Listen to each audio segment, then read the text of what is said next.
का स्वागत है। इस बुलेटिन में हम आपको प्रदेश से लेकर देश के अलग अलग हिस्सों की खबरें दिखाएंगे। साथ ही आपको यह भी बताएंगे कि दुनिया भर में क्या कुछ चल रहा है। तो चलिए शुरू करते हैं 20 मिनट में 20 खबरों का सिलसिला। सबसे पहले खबर अपने प्रदेश राजस्थान की। मौसम में आए बदलाव की वजह से पेड़ पौधों की पत्तियों पर ओस की बूंदें जमने लगी हैं। पत्तियों पर जम रही इन ओस की बूंदों की वजह से सिरोही के किसान पशुपेश में हैं। दरअसल ऐसी स्थिति गेहूं की फसल के लिए तो फायदेमंद है, लेकिन खीरा, टमाटर और गाड़ी की फसल के लिए मौसम बेहद खतरनाक है। ऐसे में जिन किसानों ने खीरा, काकड़ी और टमाटर की फसल बोई है वो बेहाल है। वहीं जिन किसानों ने गेहूँ की फसल बोई है वो इस मावट से गदमगद है। 12 घंटों में अचानक मौसम में बदलाव के कारण अब जो है चिंता की रेखाएं साफ तौर से उभरती हुई नजर आ रही है। सिरोही का किसान जो है अब चिंताओं की रेखा में एक सहमा नजर आ रहा है, क्योंकि मावट के बनने के बाद ही कोई कॉमर्शियल खेती है। मैं आपको बताऊंगा, ये टमाटर की खेती है, इस फसल पर मावट का असर साफ तौर से देखने को मिल रहा है, क्योंकि जिस प्रकार जब मावट आता है तो उसके बाद में इन फसलों को नष्ट होने की संभावनाएं बढ़ जाती है। तापमान में एक लगातार जो कभी उछाल और कभी कमी के कारण जो है मौसम में लगातार बदलाव आ रहा है। देखिए, मावट में अचानक चेंजेस होने से अगर हिमपात होती है तो ये सब्जियां जितने भी वेजिटेबल्स हैं उनके लिए भारी नुकसान हो सकता है। जिया हुआ, वरियाली हुई, सौंफ हुई। जोधपुर के बायोलॉजिकल पार्क माचिया में रह रहे शेर रियाज की चर्चा इन दिनों खूब हो रही है। दरअसल उसकी चर्चा इसलिए हो रही है क्योंकि उसके लिए इन दिनों एक दुल्हन की तलाश तेजी से की जा रही है। देश भर के चिड़ियाघरों से रियाज के लाइफ पार्टनर के लिए बायोडेटा मांगे गए हैं। आपको बता दें कि जोधपुर में पले बड़े शेर रियाज की शादी के लिए कुछ शर्तें भी तय की गई हैं। जो लोइनेस यानी शेरनी इन शर्तों पर खरी उतरेगी उसे ही रियाज का जोड़ीदार बनाकर बायोलॉजिकल पार्क माचिया लाया जाएगा। जोधपुर बायोलॉजिकल पार्क के एक्सपर्ट का कहना है कि रियाज की उम्र अब उस लायक हो गई है कि उसे किसी पार्टनर के साथ रखा जाए। ये भी बताया जा रहा है कि फीमेल लॉयन के लिए जो शर्त है वो गुजरात के जूनागढ़ की एक शेरनी पूरी कर रही है। ऐसे में संभावना है कि जूनागढ़ से रियाज के लाइफ पार्टनर को यहाँ पर शिफ्ट किया जाए। रियाज वो अब के 4 साल का अंदर हो चुका है, स्वस्थ नर है एकदम। तो अब उसके लिए हम सर्च कर रहे हैं। 1-2 गुजरात के जो है उनसे बात हुआ है, तो वहाँ पर हमको इसके लिए सूटेबल स्वस्थ मादा मिलने का उम्मीद है। उनसे बात भी की है, वहाँ पे अवेलेबल भी है।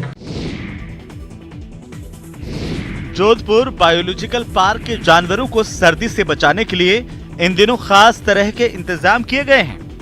सर्द हवा से बचाने और जानवरों के लिए गर्म हवा के इंतजाम के लिए यहाँ हीटर लगाए गए हैं। साथ ही बड़े बल्ब और हेलोजन की व्यवस्था भी की गई है ताकि इन्हें गर्मी मिलती रहे। जानवरों के पिंजरे में गर्म कपड़े और कंबल भी डाले गए हैं ताकि उसमें बैठकर वो गर्मी ले सके। वहीं बाघ और शेरों के लिए बाड़े के पटिये बिछाए गए हैं ताकि उन्हें ठंड से बचाया जा सके। वहीं दूसरे जानवरों के लिए भी बाड़े और पिंजरे को हरी चादर से ढका गया है। उनके लिए घास और भूसे की भी व्यवस्था की गई है ताकि उसमें बैठकर वे अपने शरीर का तापमान सामान्य रख सकें। जो ठंड से बचाव के लिए इनका जो शेरों का, टाइगर्स का, लेपर्ड्स का जो सारे वन्य जीवों के जो एंक्लोजर्स और पीछे जो इनके पिंजरे हैं, पिंजरे में जो खिड़कियां उनमें हमने फाइबर शीट हमने उनको फिक्स किया ताकि उनका सर्दी से बचाव किया जा सके। डायरेक्ट जो हवा जो क्रॉस करती है उसको रोकने के लिए एक सबसे पहला हमने काम ये किया है। इन दिनों जैसलमेर की सड़कें केम छू आवाजो तमारू नाम छू से तम क्या रहा छो तमे शू करो छो जैसे गुजराती शब्दों से गुलजार हैं। दरअसल क्रिसमस के बाद से स्वर्ण नगरी जैसलमेर में गुजराती पर्यटकों के आने का सिलसिला तेज हो गया है। इन गुजराती पर्यटकों की वजह से पर्यटन व्यवसायियों के चेहरे खिल उठे हैं। साथ ही जो पर्यटन स्थल पर्यटकों के बगैर सूने हो गए थे वहाँ की रौनक भी लौट आई है। स्वर्ण नगरी इन दिनों सैलानियों से लबरेज है, तो देसी पर्यटक यहाँ पहुँचना शुरू हो चुके हैं। यहाँ पर एक ग्रुप है जिनसे भी बात करते हैं, जैसलमेर आए हैं। क्या कुछ जो है अब तक देखा है, कैसा लगा?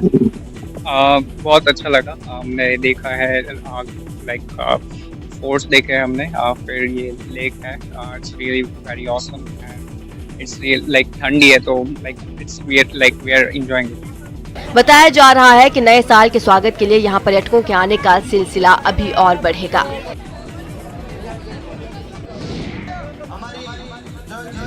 कांग्रेस नेता और पूर्व उप मुख्यमंत्री सचिन पायलट को टोंक दौरे के दौरान 51 मीटर का साफा बांधा गया। खास बात यह है कि इस दौरान खास सरपंच ने अब तक का सबसे बड़ा 51 मीटर का साफा पायलट को पहनाकर इतिहास भी रच दिया। 51 मीटर के साफे को बांधने में 2 मिनट लगे। आपको बता दें, साफा बांधने की स्पीड को लेकर देश भर में पायलट जाने जाते हैं, लेकिन इस बार वो भी साफा बांधते बांधते थक गए। हालांकि हंसते हुए सचिन पायलट ने पूरा साफा बांधा और ग्रामीणों का आभार जताया। बता दें, इससे पहले पायलट 20 सेकंड में साफा बांधते नजर आ चुके हैं और वो वीडियो भी काफी वायरल हुआ था। सचिन पायलट ने टोंक में अपने दौरे के दौरान कई विकास कार्यों का लोकार्पण भी किया। पायलट ने टोंक विधानसभा की ग्राम पंचायत चंदलाई के गांव रुस्तमगंज, ग्राम पंचायत नवादर, ग्राम पंचायत घास, ग्राम पंचायत काबरा के जालरा गांव के साथ ग्राम पंचायत सोनवा में आयोजित कार्यक्रमों में शिरकत की। इसके बाद सचिन पायलट वैश्य समाज के सम्मेलन में शिरकत करने भी पहुंचे। और अब देख लेते हैं कुछ अन्य राज्यों की महत्वपूर्ण खबरें। उत्तर प्रदेश के मथुरा से एक हैरान करने वाला वीडियो सामने आया है। वहां पर कुछ लोगों ने बीच मोहल्ले में एक मकान पर हमला कर दिया। बताया गया कि 2 परिवारों के बीच किसी बात पर कहासुनी हुई थी, जिसके बाद विवाद इतना बढ़ गया कि दोनों गुटों के लोग एक दूसरे के खून के प्यासे हो गए। वहां से सामने आई एक तस्वीर में एक पक्ष के कुछ लोग दूसरे पक्ष को निशाना बनाकर पथराव करते नजर आए। पत्थरबाजी के दौरान मोहल्ले के कई लोग भी वहां पर जमा हो गए, लेकिन बीच बचाव करने के बजाय वो सभी लोग तमाशबीन बने रहे। इतना ही नहीं, जब हंगामा हुआ तो पास के घरों के लोग भी अपनी छतों पर आ गए, लेकिन ईंटों से हो रहे हमले की वजह से खुद को बचाने की कोशिश करते दिखे। बताया गया कि इस मारपीट में 3 लोग घायल भी हो गए। मामूली कहासुनी पर शुरू हुआ ये मामला इतना आगे बढ़ गया कि एक गुट के लोगों ने दूसरी तरफ के लोगों के मकान पर हमला कर दिया। बीच मोहल्ले में उस मकान पर पथराव किया गया और कोई बचाने भी नहीं आया। बाद में जब पुलिस वहां पर पहुंची तो हमलावर घटना वाली जगह से फरार हो गए और फिर इस हमले में जख्मी हुए लोगों को अस्पताल में भर्ती करवाया गया। वाल्मीकि समाज के 10, 15, 20 घर हैं वहाँ कम से कम। वो आपस में लड़ रहे थे, हम लोग बाहर बैठे थे, तो उन लोगों ने उनके आके आपस में लड़ रहे थे। वहाँ पे आके मेरी मम्मी से डंडा छीना। डंडा छीनने के बाद मेरी मम्मी डंडा नहीं, मेरी मम्मी को मारने लगे, पापा को मारने लग गए और पूरा पत्थरबाजी करी। उन्होंने चाकू मारा मेरे पापा के हाथ में। मध्य प्रदेश के छिंदवाड़ा से दिल दहला देने वाली तस्वीर सामने आई है। वहां एक धार्मिक कार्यक्रम के दौरान एक बेकाबू गाड़ी ने श्रद्धालुओं को रौंद दिया, जिससे कई लोग बुरी तरह से घायल हो गए।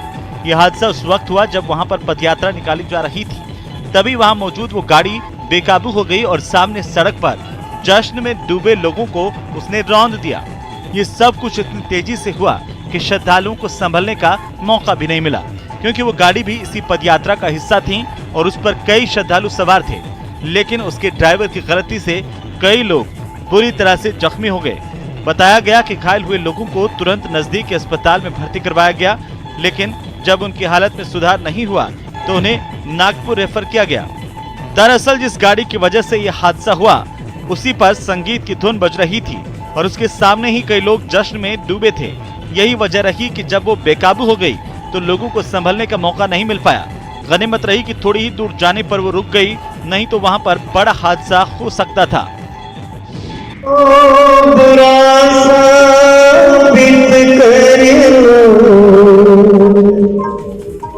मध्य प्रदेश के इंदौर में बीजेपी नेता कैलाश विजयवर्गीय के कार्यक्रम में गाना गाने का वीडियो सामने आया है।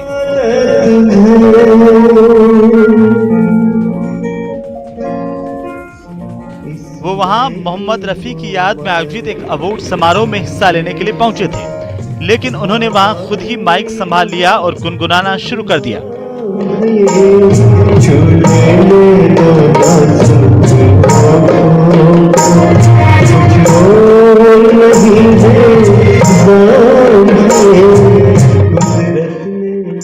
उनका मूड देखकर आसपास के मौजूद लोगों ने भी उनकी हौसला अफजाई शुरू कर दी।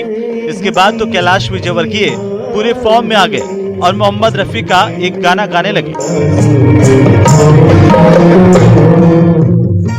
उन्होंने एक के बाद एक मोहम्मद रफी के सदाबहार गीत गाए।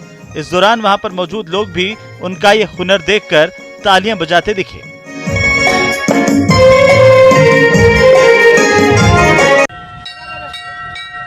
मध्य प्रदेश के छतरपुर में 30 दिसंबर तक चलने वाले किन्नर समाज के महासम्मेलन के 7वें दिन सैकड़ों की संख्या में किन्नर समाज के लोगों ने कलश यात्रा निकाली। ये कलश यात्रा छतरपुर के अलग अलग जगहों मसलन bus stand, Hanuman टोरिया, circuit house, Akashvani तिरहा, डाकखाना चौराहा, महल रोड, सिटी कोतवाली, चौक बाजार, हथवारा होते हुए वापस अपने सम्मेलन स्थल पर पहुंची। कलश यात्रा में देश भर से आए किन्नर रथ में बैठकर निकले तो वहीं युवा किन्नरों ने पूरे रास्ते डांस किया और लोगों का मन मोह लिया। लोगों ने भी उनका फूल मालाओं से स्वागत किया।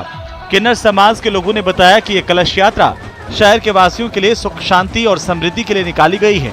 इस कलश यात्रा के दौरान किन्नर समाज के लोगों ने मंदिर मस्जिद में जाकर मत्था टेका और लोगों के लिए खुशहाली की कामना की। छतरपुर में आज ऊपर वाले के दुआ से 100 साल में ये काम हुआ है और यहाँ घंटा चढ़ने जा रहे हैं। हम सभी लोग कलश यात्रा निकालते हैं अपने जजमान के ऊपर, आप लोगों के ऊपर, तो मंदिर से अब कलश उठ। स्ट्रीट डॉग्स के लिए बने इस छोटे से आशियाने को देखकर यकीनन आपके दिल को भी सुकून मिला होगा। जब ठंड से इंसानों का हाल बेहाल हो रहा है तब इन बेघर बेजुबानों के लिए ऐसा इंतजाम देखकर अच्छा लगना लाजमी है। स्ट्रीट डॉग्स के लिए खास इंतजाम वाली ये तस्वीरें मध्य प्रदेश के इंदौर की हैं। यहाँ की महिलाओं ने एक ग्रुप बनाकर स्ट्रीट डॉग्स के लिए एक मुहिम की शुरुआत की। इस मुहिम के तहत स्ट्रीट डॉग्स के लिए उनके आसपास की जगह को उनके घर के तौर पर तब्दील कर दिया जाता है। साथ ही इस मौसम में उनके लिए गर्म कपड़ों और भोजन की भी व्यवस्था की जाती है।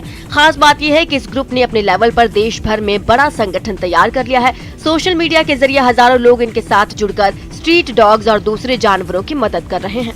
जो हमने फेस किया, मेनली हम एक आम नागरिक हर भारतीय फेस कर रहा है। एक तो डॉग की पॉपुलेशन से परेशान है, दूसरा डॉग बाइट से परेशान है। तो इस चीज को गंभीरता से समझ के डॉगिटाइजेशन ने जन्म लिया और काफ़ी R&D के बाद कुछ फॉर्मूलाज इम्प्लीमेंट करके देखे पर्टिकुलर एरिया में कि और उसके रिजल्ट मिले। ये वो है, एक विचारधारा है। जी ललचाए रहा न जाए। इन तस्वीरों को देख कर आप यही सोच रहे होंगे। खास बात यह है कि यहाँ मौजूद लगभग सभी व्यंजन मटर से बने हैं, चाहे वो मुरब्बे हो या केक या फिर स्नैक्स। मटर के व्यंजन वाले इस फूड फेस्टिवल का आयोजन इन दिनों मध्य प्रदेश के जबलपुर में किया जा रहा है। बताया जा रहा है कि मटर की ब्रांडिंग और मार्केटिंग के उद्देश्य से जबलपुर के होटल कलचुरी में मटर से बने व्यंजनों की जिला स्तरीय प्रतियोगिता आयोजित की गई, जिसमें मटर का मुरब्बा, मटर से बना केक, मटर की जलेबी, मटर के सेव, मटर का सूप जैसे कई व्यंजन शामिल किए गए। इस प्रतियोगिता में शामिल होने के लिए 102 प्रतिभागियों ने ऑनलाइन रजिस्ट्रेशन करवाया था। आपको बता दें कि एक जिला एक उत्पाद योजना के तहत जबलपुर जिले के लिए मटर का चयन किया गया है। बना रहे जबलपुरी मटर से मटर की जलेबी। कैसे बना रहे हो सर? ये मटर को पीस के एक बैटर तैयार किया जलेबी का, जैसा जलेबी का प्रोसेस होता है सेम वैसे ही मटर से तैयार किया है जलेबी। बिहार के समस्तीपुर में 15 साल बाद मोहम्मद अब्दुल्ला नाम के एक आदमी ने फिर से हिंदू धर्म अपना लिया। इसके लिए वहां पर हिंदू पुत्र नाम के संगठन की ओर से घर वापसी का कार्यक्रम किया गया, जिसमें मोहम्मद अब्दुल्ला हिंदू धर्म अपनाकर उमेश कुमार बन गया। इसके लिए सबसे पहले घर वापसी के इस कार्यक्रम में उसने अपने बाल मुंडवाए और फिर नहाने के बाद पुजारी के कहने पर वहां पर मौजूद एक शख्स ने उसके माथे पर टीका लगाया। इसके बाद हिंदू पुत्र संगठन से जुड़े एक शख्स ने धर्म बदलने वाले आदमी को भगवा चुनरी ओढ़ाई और उसके सिर पर साफा बांधा। ये देख वहां पर मौजूद बाकी लोगों ने जय श्री राम के नारे लगाए। सारी औपचारिकताएं पूरी होने के बाद घर वापसी करने वाले शख्स ने अपने धर्म बदलने की वजह बताई। इस मौके पर मौजूद बीजेपी विधायक वीरेंद्र कुमार ने मोहम्मद अब्दुल्ला से उमेश कुमार बने शख्स की घर वापसी का स्वागत किया। पुनः पश्चाताप करते हुए जो है पुनः सनातन धर्म में उनकी वापसी हो गई है। बताया गया कि मारपीट और हत्या की कोशिश के एक मामले में पंचायत के फैसले से दुखी होकर मोहम्मद अब्दुल्ला ने धर्म बदलने का फैसला किया। उत्तराखंड के औली में सीजन की दूसरी बर्फबारी के बाद यहाँ चारों तरफ बर्फ ही बर्फ नजर आ रही है। इस बर्फबारी की वजह से यहाँ कड़ाके की ठंड तो पड़ रही है, लेकिन सैलानियों के लिए ये बर्फबारी किसी सौगात से कम नहीं है। उधर बद्रीनाथ धाम में भी जमकर बर्फबारी हुई है। हालांकि अभी बर्फबारी रुकी है, लेकिन अगले कुछ दिन और पहाड़ों में बर्फबारी हो सकती है। ओली जोशीमठ मोटर मार्ग पर बर्फबारी की वजह से पाला जम गया है, जिसकी वजह से सड़क पर फिसलन दिखाई दे रही है। देर रात को जोशीमठ ओली मोटर मार्ग पर कई वाहन फंसे रहे, जिससे यात्रियों को काफी दिक्कतों का सामना करना पड़ा।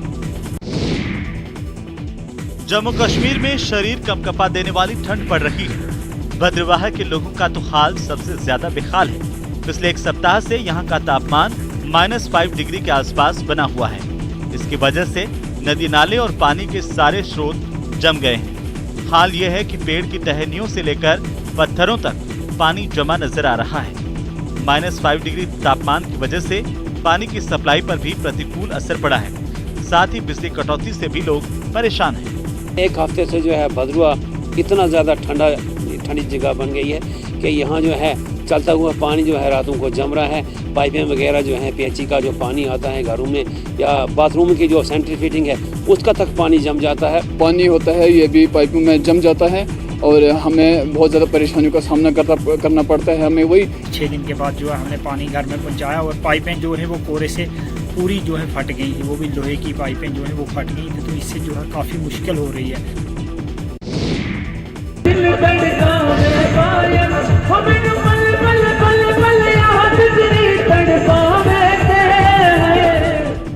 जब जन्नत के हसीन वादियों में संगीत की धुन बजती है तो पैर खुद ब खुद थिरकने लगते हैं।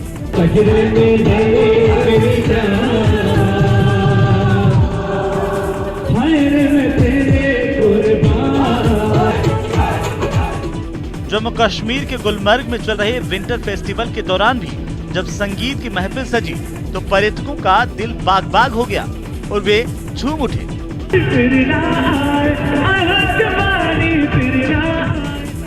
आपको बता दें कि हर साल पर्यटकों को लुभाने के लिए जम्मू कश्मीर के गुलमर्ग में विंटर फेस्टिवल का आयोजन किया जाता है। इस साल भी जब विंटर फेस्टिवल का आयोजन किया जा रहा है तो बड़ी संख्या में लोग यहाँ पहुँच रहे हैं। हम फर्स्ट टाइम गुलमर्ग आए हैं। This is our first experience और हमें बहुत अच्छा लग रहा है और इतना स्नोफॉल मैंने अपनी ज़िंदगी में पहली बार देखा है। वहाँ पे बढ़िया हम लोगों ने खाना खाया, बढ़िया गाना सुना, फिर डांस किया। बहुत बढ़िया माहौल है यहाँ पे। और लोगों को यहाँ आना चाहिए। विंटर्स ठंड की वजह से घबराना नहीं चाहिए, उनको आना चाहिए, यहाँ बहुत एंजॉय करना चाहिए। देश में ओमिक्रॉन की दस्तक के साथ उत्तराखंड में न्यू ईयर के जश्न के लिए उमड़ रही भीड़ अब डराने लगी है। बिना जांच के साथ नैनीताल पहुंचे पर्यटक बिना मास्क के ही घूम रहे हैं और सोशल डिस्टेंसिंग की तो कोई जरूरत ही नहीं समझ रहा। पूछने पर अजीबोगरीब बहाने बनाते हुए लोग देखे जा सकते हैं। अब मास्क लगाने ना लगाने का मुझे नहीं लगता यहाँ पे कोई फायदा होने वाला है, क्योंकि आप देखिए ना सोशल डिस्टेंसिंग का कोई मतलब ही नहीं। हम फुल्ली वैक्सीनेटेड हैं, हमें लगता है कि हमें अभी इसकी ज़रूरत नहीं है। तो लगता है कि जो वैक्सीन लगा लिए हैं वो उससे अब कोरोना का कोई खतरा नहीं है। नहीं है, बिल्कुल खतरा नहीं। सरोवर नगरी पहुंच रहे पर्यटक तो ओमिक्रॉन को लेकर बेफिक्र दिख रहे हैं, लेकिन नैनीताल प्रशासन को भी कोई चिंता नहीं है। इसीलिए पुलिस भी सिर्फ निर्देश जारी कर रही है, पालना हो रही है या नहीं ये देखने वाला कोई नहीं है। नहीं, बिल्कुल हम जितने भी जो भी कोविड के गाइडलाइन है उन सब का जो है वो पालन पूर्णतः करा रहे। उसमें सख्त निर्देश है, सभी को जो है कोविड के गाइडलाइन का पालन कराएगा। उत्तराखंड में भी ओमिक्रॉन की एंट्री हो चुकी है। पीएम मोदी तक ने लोगों को कोविड गाइडलाइन का पालन करने की नसीहत दी है। तीसरी लहर की आशंका पहले ही जताई जा चुकी है, इसीलिए घूमने के साथ साथ सावधानी बरतनी भी बहुत जरूरी है। मिठाइयाँ खूब खाई होंगी आपने, कई तरह की मिठाइयों के बारे में जानते भी होंगे और देखे भी होंगे, लेकिन इससे पहले आपने कभी ऐसी गुजराती घारी नहीं देखी होगी। सूरत के इस स्वीट शॉप पर दुनिया की सबसे बड़ी और छोटी घारी तैयार की गई है। बड़ी घारी को बाहुबली नाम दिया गया है और बताया जा रहा है कि उसका वजन करीब 15 किलो है, जबकि सबसे छोटी घारी का वजन महज 15 ग्राम है। बाहुबली घारी को तैयार करने में करीब 18 घंटे का वक्त लगा है, जबकि सबसे छोटी घारी को बनाने में 40 मिनट का। इस मिठाई शॉप के मालिक का कहना है कि कुछ नया करने के चक्कर में उन्हें ये आइडिया आया। तो उसको ग्लोबल लेवल लेके जाने के लिए एक सोचा कि कुछ बड़ा करता है, तो थॉट दैट की बड़ा घारी बनाता है और एक छोटा भी घारी बनाता है। खास बात यह है कि जब से इस मिठाई दुकान पर ये दोनों घारी आई है, तब से इसे देखने के लिए लोगों की बड़ी भीड़ लग रही है। और मुझे बहुत ही अच्छा लगा कि अपना ट्रेडिशनलिज्म जारी रखा हुआ है ये लोग ने, क्योंकि अभी चॉकलेट्स और वो जमाने में अपनी स्वीट्स कहीं दब गई है। तो अभी वो वर्ल्ड के अराउंड ये लोग फैला रहे हैं, तो वो बहुत अच्छी बात है।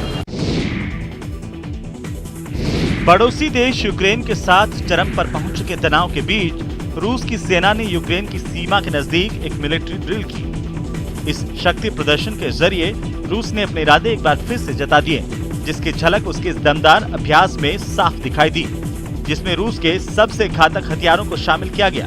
यूक्रेन के बॉर्डर के पास मिलिट्री ड्रिल करने का जो वीडियो जारी किया गया, उसमें मल्टी बैरल रॉकेट लॉन्च से इतने रॉकेट दागे गए कि पूरा इलाका थर्रा उठा। इसके बाद बारी आई रूस के सबसे घातक लड़ाकू हेलीकॉप्टर की, जिसने हवा से जमीन पर दुश्मन के ठिकानों को तबाह करने का सफल अभ्यास किया।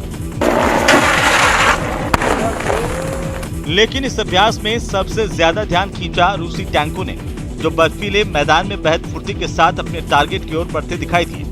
अपनी तैयारियों को परखने के मकसद से की गई इस ड्रिल की एक कमांड सेंटर के जरिए निगरानी भी की गई, ताकि अभ्यास के दौरान तालमेल को और बेहतर बनाया जा सके। रूस ने करीब 7 साल पहले हमला करके क्राइमिया को यूक्रेन से अलग कर दिया था, और तभी से दोनों देशों के बीच तनाव है, जो एक बार फिर से जंग में तब्दील हो सकता है। अफ्रीकी देश सूडान में सैन्य तानाशाही के खिलाफ सड़कों पर उतरे लोगों और सुरक्षा बलों के बीच एक बार फिर हिंसक झड़प हो गई। ये लोग 3 साल पहले हुए आंदोलन की बरसी पर सड़कों पर उतरे, जिसमें तानाशाह उमर अल बशीर की सत्ता उखाड़ फेंकी गई थी, लेकिन राष्ट्रपति आवास की तरफ बढ़ रहे इन लोगों की सुरक्षा बल से जोरदार झड़प हो गई। पुलिस ने प्रदर्शनकारियों को बुरी तरह से खदेड़ दिया। आंसू गैस के इतने गोले दागे गए कि लोग अपनी मांगे, अपना विरोध प्रदर्शन भूलकर भाग खड़े हुए। ऐसा लगा कि जैसे वो सड़क ना हो, कोई जंग का मैदान हो। हर तरफ सिर्फ गोलों की गूंज सुनाई दी। हालांकि सुरक्षा बल की सख्ती के बावजूद भीड़ पूरी तरह से पीछे नहीं हटी। लोगों ने प्रदर्शन जारी रखा। वो लोकतंत्र की मांग के साथ लगातार आगे बढ़ते रहे। इस दौरान वो हथियारबंद जवानों से भी उलझते नजर आए। 2018 में शुरू हुए आंदोलन के बाद सूडान में अंतरिम लोकतांत्रिक सरकार बनी थी, लेकिन 2 महीने पहले अक्टूबर में सेना ने वहां तख्ता पलट कर दिया। उसके बाद इतना बवाल हुआ कि सेना को सूडान के प्रधानमंत्री को दोबारा बहाल करना पड़ा। कनाडा के दक्षिणी इलाकों में तापमान 0 से 50 डिग्री सेल्सियस तक नीचे चला गया है, जिसकी वजह से वहां पर चेतावनी तक जारी करनी पड़ रही है। बताया गया है कि आर्कटिक सागर की तरफ से आने वाली बर्फीली हवाओं की वजह से हालात बिगड़ गए और खून जमा देने वाली ठंड शुरू हो गई। सास्काटून नाम के शहर में तो तापमान -50 डिग्री सेल्सियस तक लुढ़क गया। इतनी ठंड जिसमें सब कुछ जम गया। सामने आई तस्वीरों में वहां जमी हुई बर्फ के ऊपर भाप उड़ती हुई दिखाई दी। इस भाप की वजह से दिखना तक बंद हो गया। नदी नाले झीलें सब कुछ जम गए। सड़कों और मकानों की छतों पर भी बर्फ की सफेद चादर बिछी नजर आई। पूरा शहर सन्नाटे में लिपटा दिखा। लोगों का बाहर निकलना तक बंद हो गया। इक्का दुक्का गाड़ियां ही सड़कों पर चलती हुई नजर आईं। वहां हालात इतने खराब हो गए कि प्रशासन को लोगों से बिना जरूरत बाहर ना निकलने की चेतावनी जारी करनी पड़ी।